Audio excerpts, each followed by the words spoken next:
This video shows a real-life example to help you get started writing useful, standardized work quickly. If you think it takes ages to create an SOP, standard operating procedure, standard work instruction, or are agonizing over it, trying to reach perfection, this video is for you.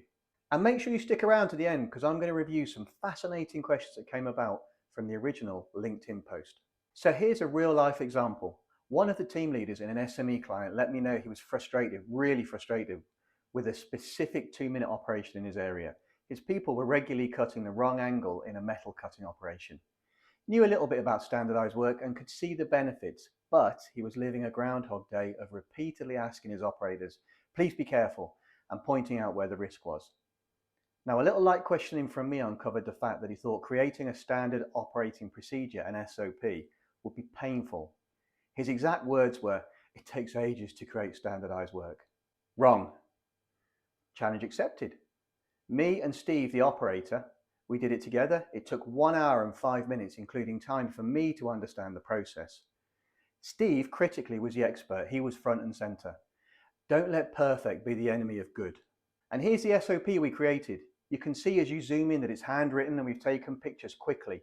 We've printed them out, we've cut them out, we've drawn on them, we've glued them on, and there's also a lot of simple language, which is one of our tips that I'll come to a bit later. The steps we went through to get to this were, so firstly, we stood a safe distance away, not in a gangway, somewhere safe, and without interfering with what the operator was doing, I watched Steve for 5 cycles. Wrote down a typical cycle and what he was doing on those 5 cycles, then arranged each of those steps I'd written down into elements. Now, an element has a start point and an end point and achieves something. And walking is never an element on its own. It's either at the start or front of something. So having grouped them into elements, we then did a waste check. As in, what did I see? What does Steve feel that we can take out before we actually commit it to paper? Take out quickly, short term, low cost. We then put those elements that we had down onto the basic SOP we have. So they go in the operation column sequentially with a number for each element. And then we looked at key points that Steve felt were in there for safety first, then quality, and then ease. Making sure he's safe, making sure we make a good product, and anything that makes it easier, like a little knack. And based on what I observed and what Steve reckoned, and then we decided what photos we'd need for those elements and to clarify certain things. And we took the photos, printed them out, cut them, stuck them on, and then Steve tried it, walked it through. When he was happy, we actually tried it. 1 hour and 5 minutes. This template is our basic SOP template, and it's for people who haven't got anything to start with. And rather than trying to go from zero to hero, we just use the basic one. There's also a more advanced one, which is stronger, little more detail, important detail, but a bit more demanding to complete. The reason for the basic one is that we don't want to put people off when they first dip their toe into creating standardized work. It's an important moment and we don't want to ruin it and put them off it. The moral of the story is that good enough beats perfect, especially when your alternative is no standardized work. Yes, you ideally wouldn't create standardized work by videoing the operation as is and creating an SOP from there, but as long as you check safety and you get a quality outcome, it's a solid start. Now, this thinking stretches back to basic stability, one of the underrated aspects of TPS and strong lean thinking. Before we worry about the sexy lean stuff, we have to make sure we have enough of the basic elements of production, people, machines, materials, and methods to cope every day. Check out our other YouTube video, The Basics of a Stable Operation. The link is in the comments. And for a deeper walk through standardized work and where it sits within the AP, QP, and engineering process, we created a really practical blog, Creating Standardized Work, the tips you don't want to miss.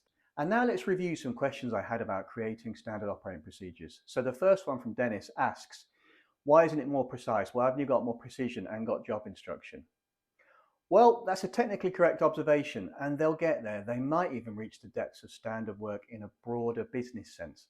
Perhaps in time they'll get to job breakdown sheets to help create the initial SOP and then train them out TWI, training within industry, job instruction style.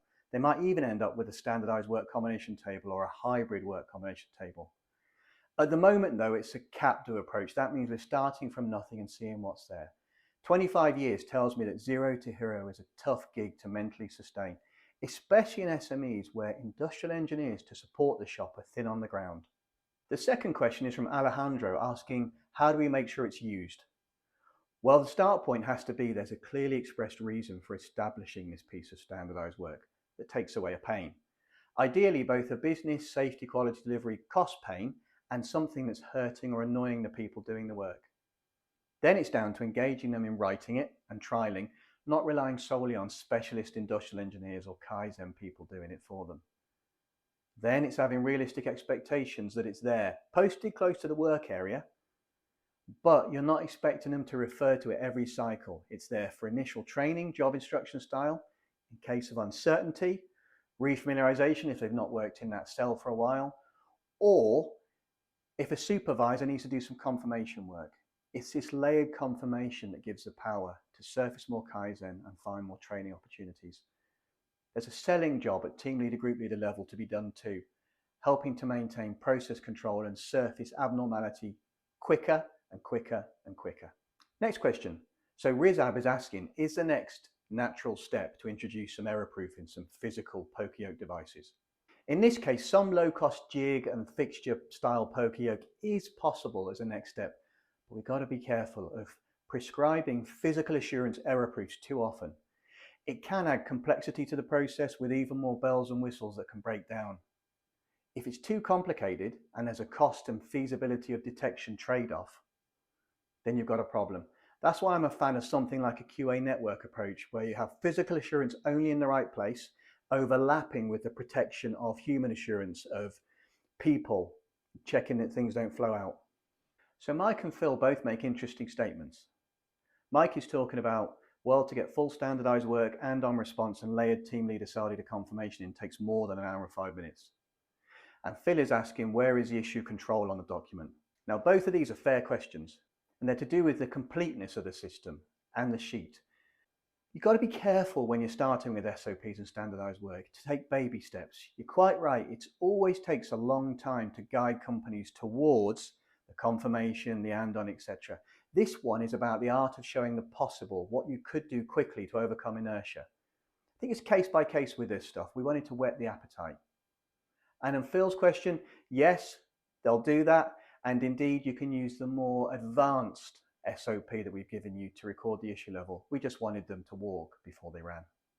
The next one from Tony isn't a question so much as a really, really interesting and good statement. And he's saying, look, the cost of not doing standardized work adds up to a lot. And it's a really good point, well made. It never takes as long to write standardized work as it does to apologize, contain, investigate, analyze, solve, test, implement, retest, reinvestigate, retest, reimplement, and cross your fingers, as Tony says. And the final word goes to Dan, and it's well put, Dan. Once you've established your standardized work, your SOP, then you're ready over time to Kaizen it. Great point. It's a living document. You just improve it over time as you learn. Get our free PDF of a great SOP template and example, 10 ways to make your standard operating procedures better. The link is in the description again. If you're enjoying these videos, please subscribe and like this video to help other people on their lean journeys to find their way to us. And I'll see you in the next video.